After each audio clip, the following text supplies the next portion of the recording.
Hello guys, welcome back to mind master vocab English guru. मैं हूं Gaurav Dhawan. So guys, जो students CTET की तैयारी कर रहे हैं जिसका एग्ज़ाम जुलाई में ही है, उनके लिए बहुत बड़ी खुशखबरी है, क्योंकि मैं अब आपके लिए लेके आ रहा हूं इंग्लिश ग्रामर का और कॉम्प्रिहेंशन का पार्ट, और मैं करवाया करूंगा आपको एमसीक्यूज। और गाइस, जो लोग इस क्लास को पहली बार अटेंड कर रहे हैं उन्हें पता लग जाएगा कि इंग्लिश कितनी आसान है और कैसे हम इसे बिल्कुल ज़ीरो लेवल से जब समझते हैं तो ये अपने आप आती चली जाती है। सो गाइज, अगर आप मेरे सेशंस को रेगुलरली अटेंड करेंगे तो मैं गारंटी देता हूँ कि आपके सारे कॉन्सेप्ट्स एकदम क्रिस्टल क्लियर हो जाएंगे। और मैं ये बातें सिर्फ करके नहीं दिखाऊंगा। आज का जो पहला एमसीक्यू है आप वो अटेंड करिए और आपको पता लग जाएगा कि आपकी नॉलेज का लेवल क्या है, किस ज्ञान की ज़रूरत है, किस नॉलेज की ज़रूरत है और आप कहाँ स्टैंड करते हैं। तो अपने आप को चेक कीजिए और अपनी तैयारी को एक नेक्स्ट लेवल पे लेके जाइए। और आइए शुरू करते हैं पहली क्लास एमसीक्यू की, सब्जेक्ट वर्ब एग्रीमेंट टॉपिक को लेकर। और ये स्पेशली जो क्लास है हमने इसको डेडिकेट किया है सीटेट एग्ज़ाम के लिए, जो है जुलाई अभी 2023 में। सो गाइज, स्टार्ट करते हैं। ये पहला क्वेश्चन है आपके लिए, तो जब भी मैं क्वेश्चन दिखाऊं आप वीडियो पॉज करके इसका आंसर देने की कोशिश करिए। तो आपको बताना है कि क्या ये सेंटेंस सही है। With education comes responsibilities. क्या ये सेंटेंस सही है, क्या ये करेक्ट है, इज इट करेक्ट? ठीक है, अब आप अपना आंसर सोचिए और मैं आगे बढ़ता हूं। तो ये इनकरेक्ट सेंटेंस है। क्यों इनकरेक्ट सेंटेंस है ये? क्योंकि इस सेंटेंस के अंदर जो वर्ब आ रही है वो है V1 प्लस ES, और ये जो फॉर्म होती है वर्ब की, ये सिंगुलर फॉर्म होती है। अब बच्चे को लगता है कि यार बिल्कुल सही है, क्योंकि बच्चे को लगता है कि यार एजुकेशन जो है ये भी सिंगुलर है तो वर्ब भी सिंगुलर होनी चाहिए। लेकिन एजुकेशन हमारा सब्जेक्ट नहीं है, ये हमारा सब्जेक्ट नहीं है, ठीक है ना। क्योंकि एक आम बच्चे को यही लगता है, एक जनरल स्टूडेंट को यही लगता है कि भैया सब्जेक्ट पहले आता है और वर्ब बाद में ही आती है। कब? अगर सेंटेंस फुल स्टॉप पर खत्म हो रहा हो।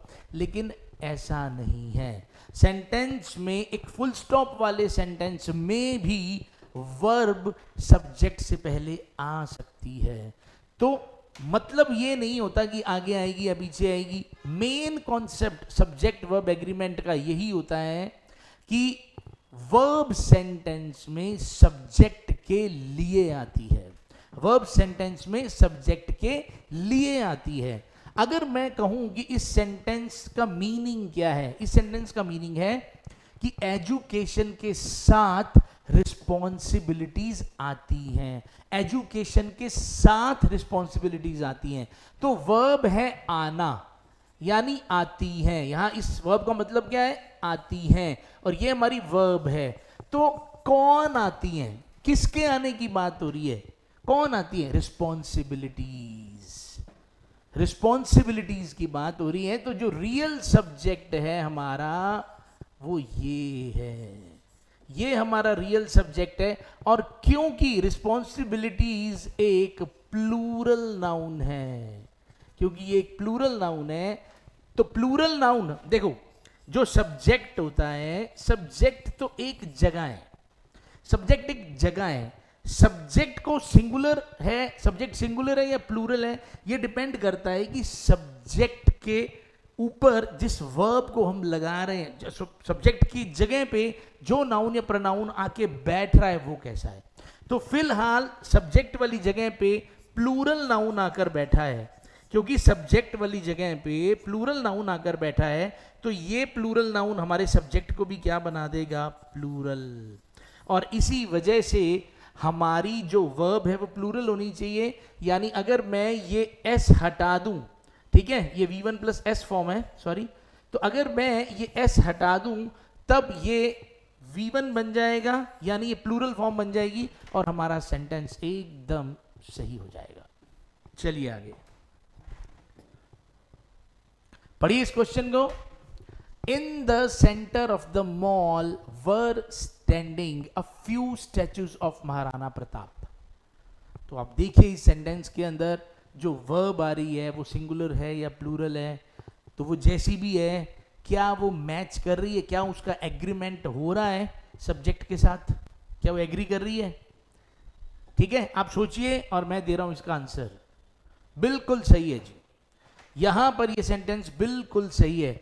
अब दिक्कत क्या है, कुछ बच्चे सोच रहे होंगे कि in the centre of the mall, अब इसके अंदर भी स्पेशली ये जो मॉल है वो सोच रहे होंगे यार ये मॉल सब्जेक्ट है, और इस हिसाब से ये वर स्टैंडिंग के अंदर वर हेल्पिंग वर्ब है, स्टैंडिंग मेन वर्ब है, और हेल्पिंग वर्ब से ही क्योंकि पता लगता है हमें टेंस और सब्जेक्ट का, ठीक है ना, हेल्पिंग वर्ब से ही हमें पता लगता है टेंस और सब्जेक्ट का। तो अभी फिलहाल हमें समझ आ रहा है कि ये वर्ब कैसी है, ये वर्ब तो भैया प्लूरल है। अब वर्ब प्लूरल है और सब्जेक्ट हमारा सिंगुलर लग रहा है, मॉल तो सिंगुलर है, और उनको लगा होगा कि ये सेंटेंस गलत है, जबकि ये जो चीज है in the centre of the mall, ये पूरा का पूरा फ्रेज, ये पूरा का पूरा जो फ्रेज है दरअसल ये एक एडवर्ब है। ये क्या है, ये एक एडवर्ब है। कब, कहां, कैसे, कितना, कितनी बार, किस पर, किसके साथ, कब, कहां, कैसे, कितना, कितनी बार, किस पर, किसके साथ।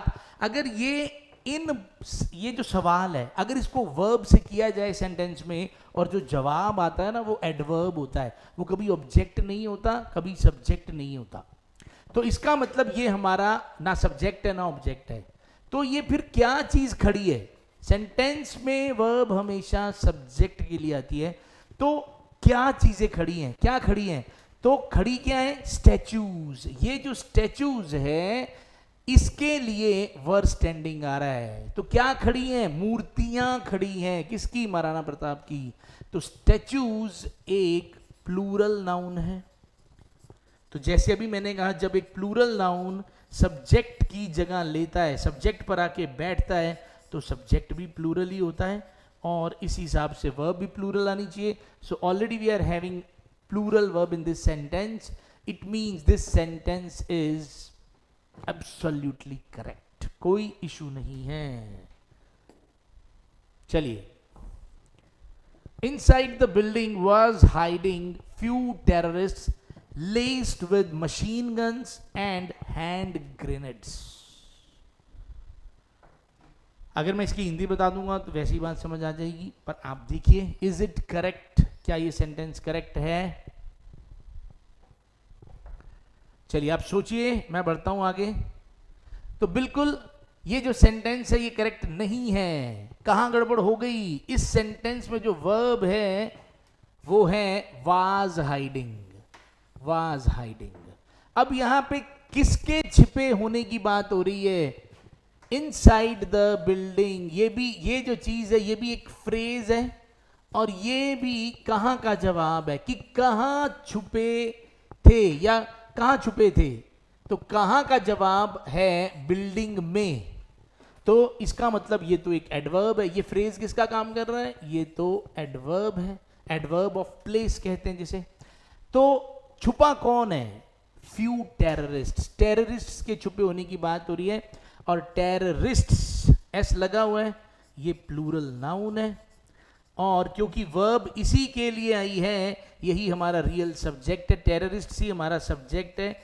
और कैसा सब्जेक्ट है, प्लूरल सब्जेक्ट है, और इसके लिए प्लूरल वर्ब आनी चाहिए, तो वाज की जगह हमने कर दिया वर। चलिए, आई होप ये बात समझ आ रही होगी। सो गाइज, मेन ऑब्जेक्टिव जो है इस चैप्टर का, या आप ये कह दो कि जब भी आपको सब्जेक्ट वर्ब एग्रीमेंट पढ़ना है, तो ये जो चैप्टर होता है सब्जेक्ट वर्ब एग्रीमेंट, इसका जो मेन ऑब्जेक्टिव यही है कि आपको आइडिया लगाना है, आपको पता लगाना है कि रियल सब्जेक्ट क्या है सेंटेंस में, कहाँ है सेंटेंस में, और क्या क्या चीजें सेंटेंस के अंदर सब्जेक्ट का काम कर सकती हैं, कैसे वो मिलेंगी। सो आज हम थोड़ा सा अभी आगे बढ़ते हैं, ठीक है, थोड़ा सा अभी हम आगे बढ़ते हैं, एक दो एमसीक्यूज अभी आपको और करा रहा हूं। जो पैटर्न मैंने अभी आपको दिखाया है, अब जो आपको कुछ समझ आया है, अब आपने उस समझ का यूज करना है और आगे वाले एमसीक्यूज को करने की कोशिश करनी है।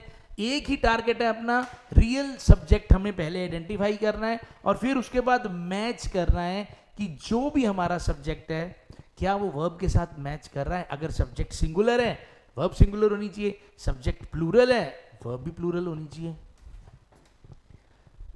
देखिए जी, बताइए, स्मोकिंग सिगरेट्स कॉज कैंसर, क्या ये करेक्ट है? You can pause the video and think over it. मैं आगे बढ़ता हूं। चलिए जी, सो ये सेंटेंस इनकरेक्ट है। तो इस सेंटेंस में वो कह रहे हैं कि कर देती है कैंसर। कॉज का मतलब होता है कर देना, तो कर देना, तो क्या चीज कैंसर कर देती है? कैंसर किस चीज से होता है? तो अगर आप इसका सब्जेक्ट, अगर इस वर्ब का सब्जेक्ट आप सिगरेट्स मान रहे हो तो सिगरेट्स प्लूरल है, सिगरेट्स प्लूरल है, और कॉज क्योंकि V1 है तो V1 भी प्लूरल होता है, तो सेंटेंस सही होना चाहिए। लेकिन आप मुझे बताइए, क्या सिगरेट से कैंसर हो जाता है? अगर आप सिगरेट को अपनी जेब में डाल के सारी उम्र भी घूमेंगे तब भी कैंसर नहीं होगा। तो सिगरेट हाथ में लेने से या सिगरेट जेब में रखने से कैंसर नहीं होता, सिगरेट पीने से, अल्टीमेटली धूम्रपान से, स्मोकिंग से कैंसर होता है। ठीक है ना? Smoking is injurious to health, जब स्मोकिंग सब्जेक्ट बनता है तब की बात है। तो स्मोकिंग से कैंसर होता है। तो रियल सब्जेक्ट हमारा स्मोकिंग है, रियल सब्जेक्ट हमारा स्मोकिंग है। और जब भी कोई V1 प्लस ING, जब भी कोई V1 प्लस ING सब्जेक्ट का काम करता है, इसका मतलब वो नाउन फॉर्म में है और तब उसको जिरंड कहा जाता है। और इसका मतलब जब भी एक V1 प्लस ING सब्जेक्ट का काम करेगा वो कैसा, जब भी ये नाउन बनता है तो कैसा नाउन होता है? हमेशा सिंगुलर नाउन। ये हमेशा सिंगुलर नाउन होता है और वर्ब भी हमेशा इसके लिए सिंगुलर ही आएगी। तो हमें क्या करना पड़ेगा? हमें कॉज की जगह कॉजेज करना पड़ेगा, इसको V1 प्लस S फॉर्म में ले जाना पड़ेगा। चलिए नेक्स्ट देखिए, स्मोकिंग चिमनीज वर सीन। करिए कोशिश, सोचिए जरा, मैं बढ़ता हूं आगे। बिल्कुल सही है। अब आप कहोगे सर अभी अभी आपने थोड़ी देर पहले कहा था स्मोकिंग सिंगुलर है, अब फिर प्लूरल कैसे हो गया? नहीं, मैंने ये कहा था कि V1 प्लस ING अगर नाउन का काम करे। अभी इस सेंटेंस के अंदर ये जो V1 प्लस ING है, ये किसका काम कर रहा है? ये एडजेक्टिव का काम कर रहा है और ये सेंटेंस में सब्जेक्ट है ही नहीं। देखी गई, वर सीन, क्या देखी गई? क्या चीज देखी गई? तो चिमनीज देखी गई। कैसी चिमनीज? कैसी चिमनीज देखी गई? स्मोकिंग। यहां स्मोकिंग का मतलब है धुआं छोड़ती हुई, धुआं छोड़ती हुई, धुआं छोड़ती हुई चिमनीज देखी गई। क्लियर है? धुआं छोड़ती हुई चिमनीज देखी गई। तो V1 प्लस ING वर्ब भी हो सकती है, V1 प्लस ING एडजेक्टिव भी हो सकता है, V1 प्लस ING नाउन भी हो सकता है। ये कॉन्सेप्ट हम नेक्स्ट क्लास में डिस्कस करेंगे, MCQs के साथ ही डिस्कस करेंगे।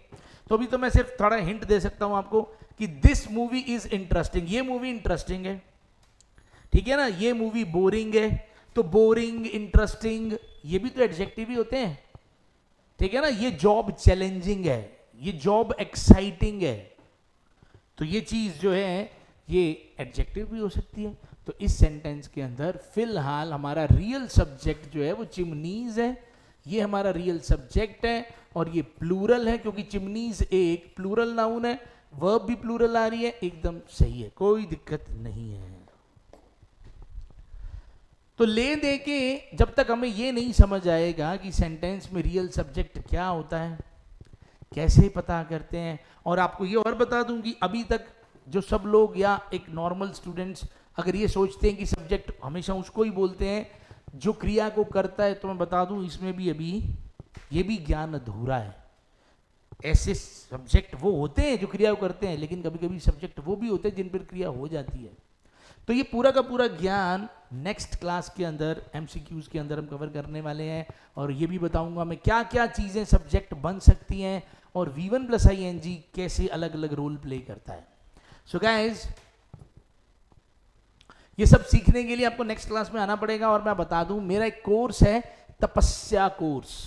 अगर आप ऑफलाइन ज्वाइन करते हैं तो भी पूरे के पूरे 6 महीने लगते हैं। डेली 2 आवर की क्लास रहती है, सब कुछ करवाता हूँ मैं daily, vocab, comprehension, grammar, daily test, सब कुछ होता है। और अगर आप ये क्लास ऑनलाइन, अगर आप ऑनलाइन बैच भी खरीदना चाहते हैं तो पूरा एग्जैक्टली बिल्कुल सीक्वेंस के अंदर 0 लेवल से हर चीज़ मैंने इस बैच में डाली है, इस कोर्स में डाली है। वो बच्चा जिसको 0 से स्टार्ट करना है, और ऐसा स्टूडेंट जो प्री क्लियर कर जाता है, नॉर्मली मेंस नहीं हो रहे या एग्ज़ाम दिए जा रहा है, स्कोर नहीं बढ़ रहा, सबके लिए ये बैच बहुत इंपॉर्टेंट है।